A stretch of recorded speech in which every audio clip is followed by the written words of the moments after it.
একটু মিউট থাকেন, আলী আহমদ স্যার না কার জন্য আনমিউট হয়ে আছে। আমি ফোল্ডারটা আবার ওপেন করলাম, এই সরাসরি ফাইলটাই মানে ক্লিক করলাম 1 নম্বর ফাইলে, তাহলে আমার ইলাস্ট্রেটরে এটা ওপেন হচ্ছে।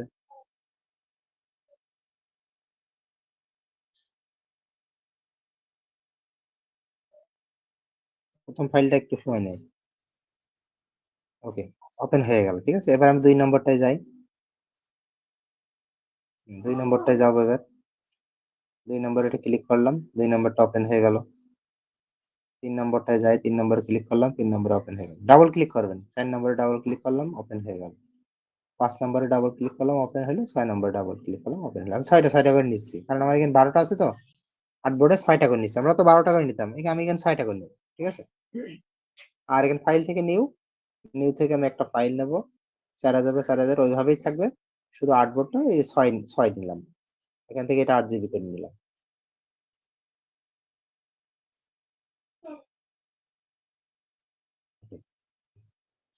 এটাও হয়ে গেল। এখন আমি কি করলাম, সর্বশেষ যেটা ছিল আমি এটা ছোট করে দেখাই।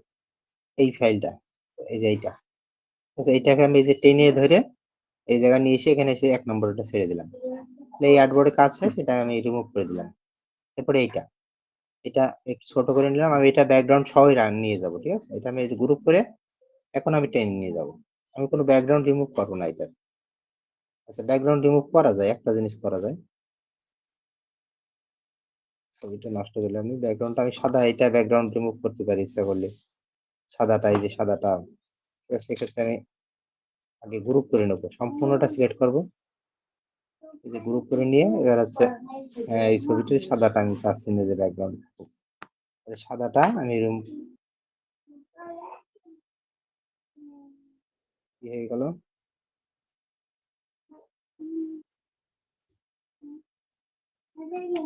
সাদাটা থাকলেই মনে হয় ভালো লাগবে। এইভাবে আমি এটা এখানে দিয়ে দিলাম। 2 নম্বরটা এটাও রিমুভ করে দিলাম। এরপরে এটা আমি এই যে এইভাবে টেনে নিয়ে এসে ছেড়ে দিলাম, এটাও হয়ে গেল, কেটে দিলাম। এরপরে এটা আনগ্রুপ করা আছে, এটাকে আমি কি করলাম, গ্রুপ করে নিলাম। নিয়ে আমি সাদা ব্যাকগ্রাউন্ডটাকে ম্যাজিক টুল দিয়ে এটা রিমুভ করে দিলাম। এখন এটা টেনে ধরে আমি এখানে নিয়ে গেলাম। ওকে, এটাও রিমুভ করে দিলাম। এরপরে এটাও কিন্তু আনগ্রুপ করা আছে, যে ক্লিক করলে কিন্তু বোঝা যায় এখানে অনেকগুলো পার্ট আছে কিন্তু। তো এটাও আনগ্রুপ করা আছে, আমি এটাও একটু অল্টা চেপে ধরে একটু ছোট করে নিলাম। এবার হচ্ছে সম্পূর্ণটা সিলেক্ট করে গ্রুপ করে নিলাম। এটাও আমি সাদা ব্যাকগ্রাউন্ডে ক্লিক করে ম্যাজিক টুল ব্যবহার করে ব্যাকগ্রাউন্ডটা রিমুভ করলাম। এটাও দিলাম, এটাও শেষ কাজ, এটাও রিমুভ করে দিলাম। এই লাস্টেরটা, এটা দেখে ঠিক আছে কিনা। হ্যাঁ ভাই, সাদা গ্রুপ কালো করাই আছে। ছবিগুলো স্কেচ আর্ট দিলে তো ব্যাকগ্রাউন্ড রিমুভ হয়ে যাবে। হ্যাঁ, কিন্তু আমি তো ইমেজ ট্রেসই করিনি, আমি তো সরাসরি ভেক্টর ইমেজ ট্রেস করিনি, কিন্তু অটোমেটিক ভেক্টর করে দিয়েছে। ও সাদা, আপনি যেটা বলতে চাচ্ছেন সেটা না, ইমেজ ট্রেসটা না করাই ভালো। ঠিক আছে, আচ্ছা, ইমেজ ট্রেসটা না করাই ভালো। ইমেজ ট্রেস করলে ছবিটা নষ্ট হয়ে যেতে পারে। আমি এখানে কিন্তু ছবি কোনো নষ্ট হয়নি, দেখেন এই জায়গায় ছবিগুলো যদি জুম করি, ছবির মান খুবই সুন্দর। ঠিক আছে, ছবির নিখুঁত মানগুলো খুবই একেবারে। সুন্দর হবে, একদম স্মুথ মান, কোনো জায়গায় কোনো সমস্যা বলে কিছু নেই এখানে। প্রত্যেকটা জায়গায় ছবির মানগুলো খুবই সুন্দর। ঠিক আছে, ছবির মানগুলো খুবই সুন্দর, এই জন্য আর কি। আমি এটা নিয়েছি। হ্যাঁ, এটা নিয়েছি আমি। আচ্ছা, তাহলে আমি 6টা ছবি নিলাম। এখন এগুলোকে আমি কি করবো, অ্যালাইন করতে হচ্ছে। এখন আমাদের অটো প্লেসার দিয়ে আমরা যেটা করতাম, এক ক্লিকে আমাদের সব জায়গা মতো বসে যেত। তো এটা তো ভেক্টর ফাইল আসলে ওইভাবে হচ্ছে না, চেষ্টা চলছে, জুয়েল ভাইরে বলেছে, কিন্তু আসলে জিনিসটা হচ্ছে না। হ্যাঁ, ইমেজ হলে রাস্তার ছবি হলে কিন্তু হইতো, জেপিজি পিএনজি ছবি হলে এটা সাজানো যেত, কিন্তু এই ছবি কিছুতেই আসছে না। আমিও এটা নিয়ে কাজ করলাম, হচ্ছে না। যদি ওইটা করা যেত তাহলে অনেক দ্রুত আমাদের কাজটা হয়ে যেত। যাই হোক, এখানে হয়ে ভবিষ্যতে গেল, কাজ ভালোভাবে শেষ। না এটাকে। জি। এখন কাজ শেষ। এখন আপনার আগের ছবিটা আমি রিমুভ করে দিলাম। ঠিক আছে, এটা কাজ শেষ। এখন আমি এটাকে সেভ দিয়ে দিচ্ছি। সেভ এজে ক্লিক করে আমি হচ্ছে যে ফোল্ডারে আছে ওই ফোল্ডার ওখানে আমি একটা রাইট বাটন ক্লিক করে আমি একটা ফোল্ডার তৈরি দিচ্ছি। কালো ব্যাকগ্রাউন্ডের ছবিটা পুরো নিলে ভালো লাগতো না? দাঁড়ান দেখি এইবার কিন্তু ইপিএস করলাম, ঠিক আছে, ইউজ আর্টবোর্ড এগুলো যেভাবে আছে দিলাম, অল করে দিলাম, দিয়ে এখানে ইপিএস 10 দিয়ে ওকে করলাম। আচ্ছা কালো ব্যাকগ্রাউন্ড নাকি? হ্যাঁ ওইটা কি বলছেন? ওইটা এইটা পুরোটা নিলে ভালো লাগবে না, নাহলে সাইডে আবার সাদা অংশ থেকে যাবে। না সমস্যা নেই, ওইটাই তো কিনে নেবে সে, সাথে থাকুক, সে তো বোঝাই যাচ্ছে ওইটাই ছবি। ওটা দিলে আবার যদি আর্টবোর্ডে বাইরে চলে যায় আপনি আর একটু বেশি করতে পারেন, এটা আর একটু বেশি করা যেতে পারে, কম দিয়ে এইভাবে করা যেতে পারে, ঠিক না, এইভাবে করা যেতে পারে। ঠিক আছে ওইভাবে করে দিচ্ছি, সেভ দিয়ে দিচ্ছি। এবার আগেরটাই যে ডিলিট করে দিচ্ছি, আগেরটা কি এইভাবে ডিলিট করা যায়? করা যায় না। ওকে সমস্যা নেই, এটাকে আমি 2 দিলাম, ঠিক আছে, আগেরটা আমি ডিলিট করে দেবো, যেহেতু চেঞ্জ করলাম তো ওই জন্য।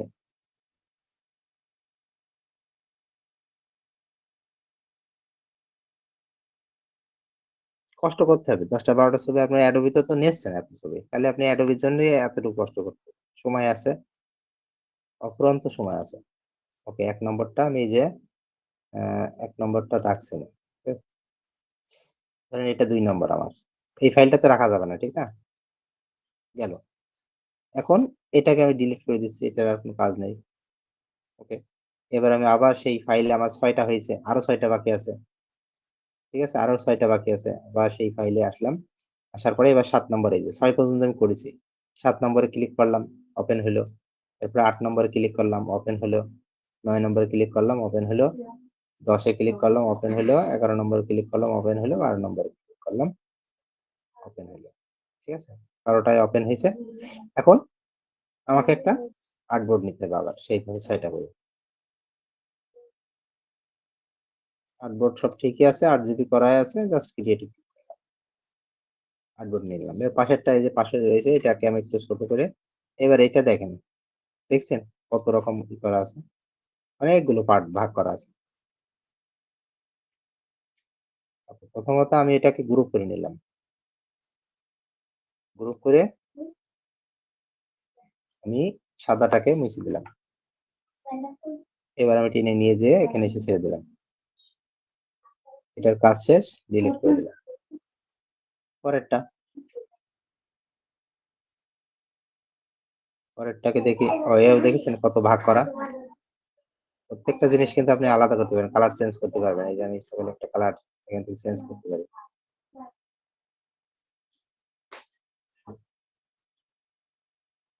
কালার কই গেল?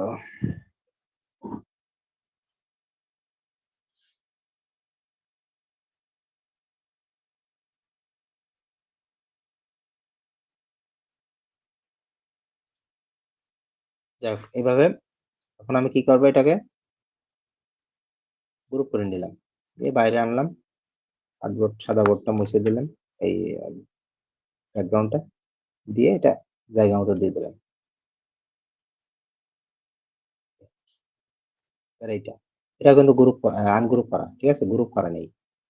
ছবির মান দেখেছেন কোন জায়গায় ছবির মান কিন্তু নষ্ট হয়নি, ছবিটা নষ্ট হয়নি কিন্তু এই কালার গুলো কোনো জায়গায় নষ্ট হয়নি। ওকে এইটাকে আমি আবার একটু ছোট করে নিলাম, নিয়ে এটাকে বাইরে নিয়ে আসি, এখান থেকে মুছে দিলাম, গ্রুপ করে নিলাম, নিয়ে আমি এটা আবার জায়গা মতো দিয়ে দিলাম। বুঝতে পারছেন তো? না বুঝতে পারে বললেন, একদম সহজ প্রসেস। এটা দেখি, এটাও কিন্তু কন্ট্রোল জেড দিয়ে দিই। ওকে আগে সাদা এটা মুছে দিলাম, দিয়ে এটাকে গ্রুপ করে এখানে ছেড়ে দিলাম। এইটা এটাও কিন্তু গ্রুপ করা আছে। এখন দেখেন আমি আমি যদি এই ছবিটা যদি এখানে ক্লিক করি, সবুজ পুরোটা কিন্তু সিলেক্ট হয়ে গেছে, সবুজটা যদি আমি চেঞ্জ করতে চাই, সবুজটা যদি আমি চেঞ্জ করতে চাই চেঞ্জ করতে পারি,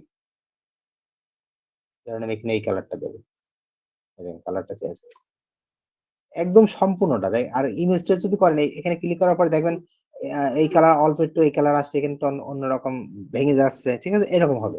কিন্তু এখানে কিন্তু সম্পূর্ণটাই কিন্তু চেঞ্জ হচ্ছে। আমি ধরেন এই কালারটা আমি চাচ্ছি না, আমি একটু গাঢ় লাল চাচ্ছি, ঠিক আছে, এই যাবে। এইটা চেঞ্জ করবেন, চেঞ্জ করেন, ধরেন এই কালারটা দেবো, হয়ে গেল। এইটা আর এই পাশেটা কিন্তু আলাদা। এই যে এখানে একটা গিয়েছে, এলিমেন্ট গিয়েছে, এটা কিন্তু আলাদা হয়েছে। মানে এত সুযোগ সুবিধা কিন্তু ইসে নেই, ওই যে অন্যটাই কিন্তু নেই। স্ট্রেস করে এটাই যদি করেন, এটা ক্লিক করলাম, করার পরে এরকম দিলাম। এই কালারটা একটু চেঞ্জ করে অন্যরকম দিতে পারি। মানে ছবির পেছনে সময় দেওয়া যেটা বলে, ঠিক আছে, এখানে সময়, সেই সময়টা দিতে হবে। ওকে, একটু চেঞ্জ করে দিলাম কিন্তু কালারটা। ওকে, দেখেন এগুলো ভালো লাগছে কিন্তু এরকম জিনিস কিন্তু ভালো লাগছে, ঠিক আছে। তো এইভাবে সময় দেবেন। এই ছবিটা কালারের পেছনে কিন্তু আমি এইভাবে দেখালাম। আপনারা কিন্তু এই কালার ছবির পেছনে এরকম কালার গুলো একটু হাই কালার, সুন্দর কালার আনতে হবে। এইভাবে চেষ্টা করতে। ওকে, এটা পুরোটা সিলেক্ট করে আমি এখানে এটা ক্লিক করে এটা মুছে দিলাম। এটা গ্রুপ করে এখানে দিয়ে দিলাম, ঠিক আছে।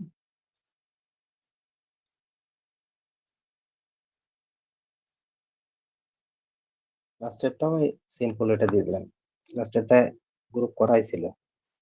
সবগুলো হয়ে গেছে। এখন আমি এটাকে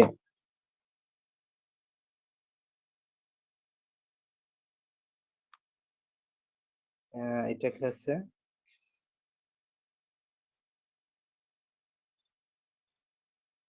এটাকে আমি সবগুলো সাজিয়ে নিলাম।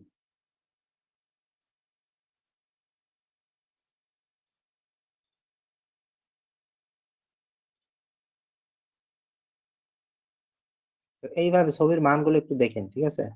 ছবিগুলো একটু দেখবেন, এমন হেজিবিজি ছবি দিয়েন না। 30টা দিলেন না, আপনার অ্যাপ্রুভ হলে 14টা 16টা অ্যাপ্রুভ হলো না, এরকম কাজ করেন না। ছবির পেছনে কিন্তু সময় দিচ্ছেন না ভালো। এরকম ছবির মানের উপর সময় দিন। ছবিগুলো এইগুলো কেন আমি করলাম, এইগুলো দেখেন আমার সব কিছু দিচ্ছি। ভাই আমরা যথেষ্ট সময় দিচ্ছি ইনশাল্লাহ, ঠিক আছে, এবং এইরকম আমরা সুন্দর সুন্দর ভাবছি। ছবিগুলো করেন। দেখেন তিনি ছবিগুলো দেখেন, ছবি কি খারাপ লাগছে? বলেন, কালার ছবি, কালার গুলো ফুটেছে কেমন দেখেন। কিন্তু আপনি যদি ইমেজ ট্রেস করতেন কালার গুলো, ঠিক আছে, 6 কালার, তারপরে 16 কালার, 3 কালার, এত ভালো ছবি আসতো না। এই জন্য ভেক্টর ম্যাজিকটা আমাদের ব্যবহার করতেই হবে, কিছুই করার নেই। ভেক্টর ম্যাজিক সময় দিয়ে কোনো সমস্যা নেই, আপনি অন্য কাজ করেন, ওই টাইমটাই চালিয়ে দিয়ে অন্য কাজ করেন, কোনো সমস্যাই না এটা। এরকম 100, 150, 200 ছবি আপনি ভেক্টর ম্যাজিক দিয়ে একদিনে করতে পারবেন। শুধু চালিয়ে রেখে দেবেন, দিয়ে আপনি আপনার কাজ করবেন। এটাকে সেভ দিলাম, সেভ, এই যে নিউ ফোল্ডার, এখান থেকে এটার নাম দিলাম আমি কত, এবার 1 দিলাম। এটা ইপিএস, এর আগে 1 দিছিলাম না, ঠিক আছে, এই জন্য 1 দিলাম। 10 করে ওকে করে দিলাম। যেহেতু সবগুলো তো ওই জন্য অল দিয়েছি। ভাই এই ছবিগুলো হচ্ছে আয়নার মতো জ্বলজ্বল করছে। হ্যাঁ, ছবিগুলো ভালো হয়েছে আর কি। আমার তো ভালো লাগছে। মেইন কথা হচ্ছে ছবিটা আমাদের নষ্ট হয়েছে তো, এই ইমেজ ট্রেস করার পরে, ঠিক আছে। এখানে এটা নষ্ট হচ্ছে না, এই জন্য এই জিনিসটা ব্যবহার করতে হবে। আপনি কালার চেঞ্জ করবেন, এই কালার গুলো চেঞ্জ করবেন, তাহলে সিমিলার ইস্যু থেকে বাঁচবেন, ঠিক আছে। জায়গায় জায়গায় কালার চেঞ্জ করবেন। এখন সবকিছু কমপ্লিট, এখন আমাকে এটা কেটে দিতে হবে, ঠিক না। বাদ বাকি প্রসেস গুলো আপনারা জানেন, ওগুলো নিয়ে আর কিছু বলছি না। এরপরে যেভাবে করেন এগুলো সবগুলো সিলেক্ট করে রাইট বাটন ক্লিক করে ওয়ানে ক্লিক করে সবই করবেন, ঠিক এইভাবেই। বুঝতে পারছেন? তাহলে আপনারা ভেক্টর ম্যাজিকটা ইউজ করেন, ভেক্টর ম্যাজিকটা কাজে লাগান।